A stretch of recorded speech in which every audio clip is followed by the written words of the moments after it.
thank you everybody for joining. And aside from Rukmini, we're delighted here to have Singeli Agnew, who was the producer on this incredibly moving, poignant documentary, and who has produced numerous documentaries for what was the New York Times Weekly, The Weekly, on Hulu and FX, and which is now the New York Times Presents in its second reiteration this season, which has just begun. Hopefully there'll be some great entries in next year's OPC Awards as well. And we have Geoff O'Brien, who has edited a number of these documentaries and who is joining us from New York. And Singeli is joining us from DC. Thank you, everybody. And I guess I would like to start off with a question which really struck me looking at the documentary and reading Rukmini's story, which I remember so well when it came out. At what point did you know this was going to be video and print? And how do you begin to prepare for something that, you know, presumably began as a kind of print idea, and suddenly you're making a documentary with all the attendant issues that go along with that? Thank you, Vivienne.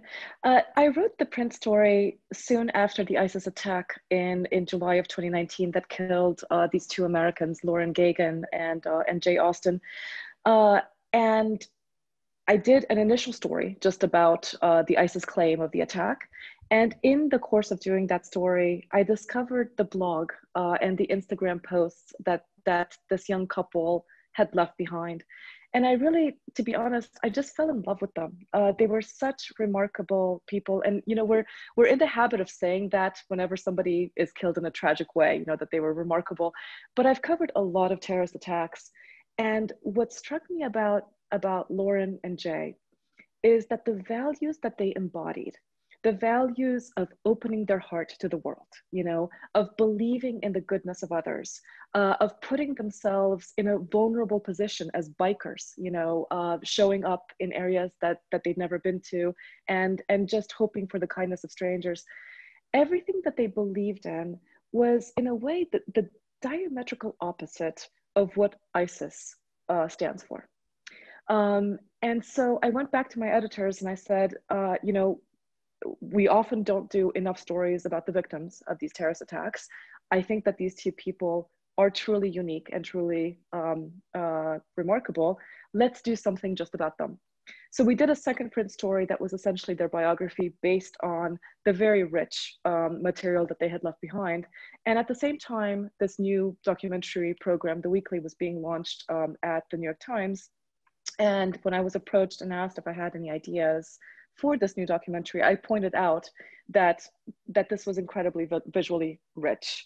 And that was, I think, the germ of it. But then, of course, all of the work that my colleague Singeli did to get us to Tajikistan, which is a country that does not give out journalist visas easily. I believe the last time that a Times reporter was there was at least a decade before, if not longer. And where, in general, journalists are not allowed to report without minders. And we, to our knowledge, did not have a minder in the period that we were there. That is, I think, what took it to the next step. I would just add that I think for the film, it was really in the balance until we got that visa.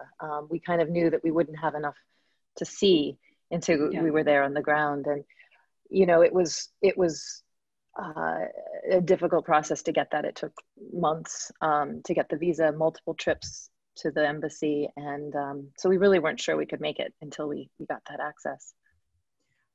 Now, I mean, as you point out, this is a very closed off country. And, you know, those of us who are old enough to remember this, a number of journalists went through there on their way to Afghanistan after 9/11. And I think that's probably the last time we got a window into this country. I was really struck and curious as to what do you think was in it for the government to give you this kind of access, which was really quite extraordinary. What did they have to get out of that?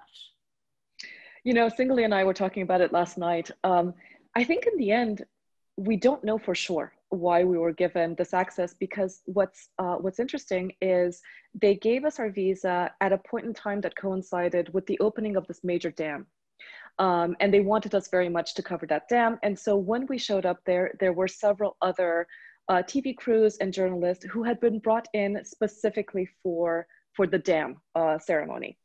I think that it helped us that we went to see the Tajik ambassador in DC multiple times and made completely clear what we wanted to do. We were never, I mean, this is just kind of the way the New York Times operates, but we made very clear, we are doing a story about ISIS. We believe that ISIS killed these people, which is not the Tajik narrative. The Tajik narrative was that it was an opposition party that killed the cyclists. I am an expert on this terrorist group, and I'd like to go there to be able to look at the evidence myself. We later learned when we did go, they wanted us very much to go to the opening of the dam. So we went to the opening of the dam along with these other reporters.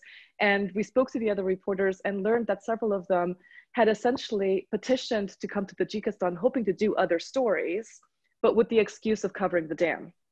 So they had taken the opposite tact. And all of those reporters that we ran into at the dam ceremony had minders, including one crew, this one woman, she and I decided to go to the ladies' room together.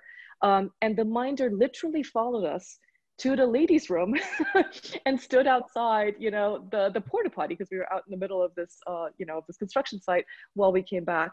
So I think part of it was that this was a moment where they were bringing in reporters and they wanted us to cover this.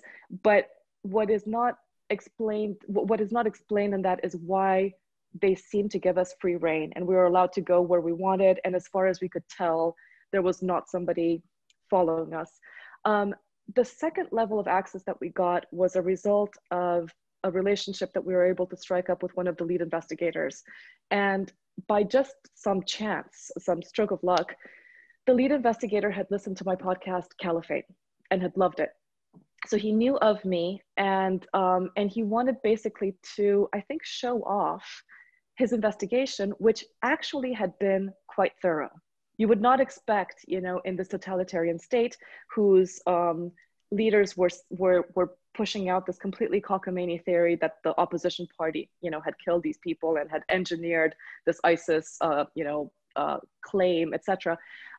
His investigation very clearly showed the ISIS link. They had encrypted channels that they had gotten chats from, showing the messaging between ISIS and the killers. They had found the ISIS flag. They had interviewed, Hussein, who was the survivor of the raid to arrest them. And I think part of it was a pride in wanting to show me and others that he had done this right. So I think that was what got us access internally. I am still puzzled by the fact that they gave us access to Hussein Abdusamadov. We're the only international crew that was able to go and do an interview with the lead organizer. And that happened after our trip. We had, Singeli and I went there for, I think, roughly 2 weeks or maybe less than 2 weeks. We had asked repeatedly for that interview. We hadn't gotten it. We went back to New York. And very soon after we got back to New York, they came back and said, you can come back and interview him. And I went back with Victor Tadashi, just by myself, to do basically a one-day interview with him.